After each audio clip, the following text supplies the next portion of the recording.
દેવગઢ બારિયા નગરમાં બેફામ રીતે પસાર થતી રેતી ભરેલી ટ્રકો સામે કોંગ્રેસ દ્વારા ઉગ્ર વિરોધ નોંધાવવામાં આવ્યો હતો. કોંગ્રેસ તાલુકા પ્રમુખ ઈશ્વરભાઈ વાખડાના નેતૃત્વમાં કોંગ્રેસના કાર્યકરો અને આગેવાનોએ મોટી સંખ્યામાં રેતીની ટ્રકો રોકી સ્થાનીય તંત્ર સામે ભારે રોષ વ્યક્ત કર્યો હતો. કોંગ્રેસ આગેવાનો દ્વારા ખાણ ખનિજ વિભાગના અધિકારીઓને સાથે રાખી ચેનપુર વિસ્તારમાં ચાલી રહેલા ગેરકાયદેસર ખોદકામ સામે પણ વિરોધ નોંધાવવામાં આવ્યો હતો.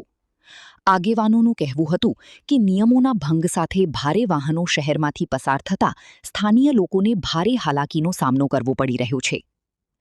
કોંગ્રેસના જણાવ્યા મુજબ રેતી ભરેલી ટ્રકો બેફામ ઝડપે દોડતી હોવાના કારણે શહેરમાં અકસ્માતનો ભય સતત વધતો જઈ રહ્યો છે.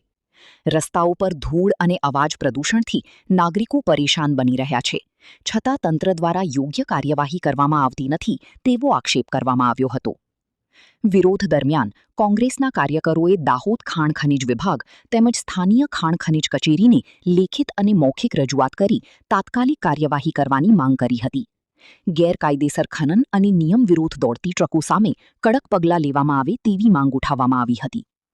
કોંગ્રેસ આગેવાનોએ ચેતવણી આપી હતી કે જો આગામી સમયમાં રેતીની ટ્રકો સામે કાર્યવાહી નહીં થાય અને ગેરકાયદેસર ખોદકામ બંધ નહીં કરવામાં આવે તો વધુ ઉગ્ર આંદોલન કરવામાં આવશે. સ્થાનિકોમાં પણ આ મુદ્દે ભારે રોષ જોવા મળ્યો હતો અને તંત્ર તાત્કાલિક પગલાં ભરે તેવી માંગ ઉઠી હતી. આજે કોંગ્રેસ પાર્ટીના તમામ કાર્યકર્તા સાથે દેવગઢ બારિયામાં જે રેતી માફિયાઓનો આતંક ચાલી રહ્યો હતો તેના અનુસંધાનમાં આજે ચેનપુર ખાતે અમે અમારી સમગ્ર ટીમ અને ખાણ ખનીજના અધિકારી સાથે અમે બધા આજે આવ્યા હતા અને સ્થળ પર જેવી રેતી માફિયાઓને જાણ થતાં જ તેઓ ગાયબ થઈ ગયો હોય તેવી હાલત છે. અને આ દેખો રેતી માફિયાઓની હાલત કે તે લોકોએ કેટલું રેતીનું ખનન કરીને ડગલા માર્યા છે અને પોતાની માઇનની જમીનમાં પણ સ્ટોક કરીને ભેગા થઈ રહ્યા છે.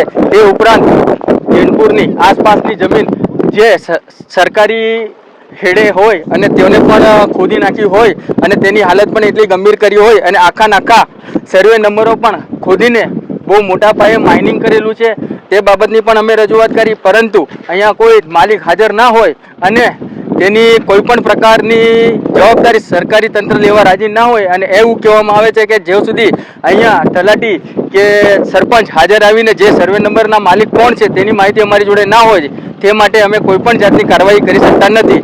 પરંતુ હાલ જે માન્ય લીજ ગણાય છે ચેનપુર રોડની, તે લીજની અંદર પણ બહુ મોટા પાયે માઇનિંગ થઈ રહ્યું છે ને એમાં પણ મોટા ઢગલા માર્યા છે અને નકશા પ્રમાણે અમે સાહેબને કીધું છે કે અંદર કેટલું પ્રકારનું ખોદકામ કર્યું છે તેની પણ માહિતી તમારી જોડે હશે અને નમૂના મુજબ તે પણ માહિતીની ચકાસણી કરવામાં આવે ને આજે સ્થળ પર અમે આવ્યા છે તે આગળ કાર્યવાહી કરવામાં આવે તે માટે અમે સાહેબશ્રીને મળીએ છીએ.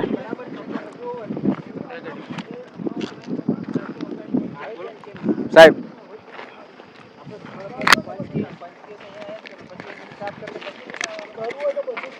हाँ बताइए, ऐसी ठीक है ना, ऐसी पकड़े रहिए बस.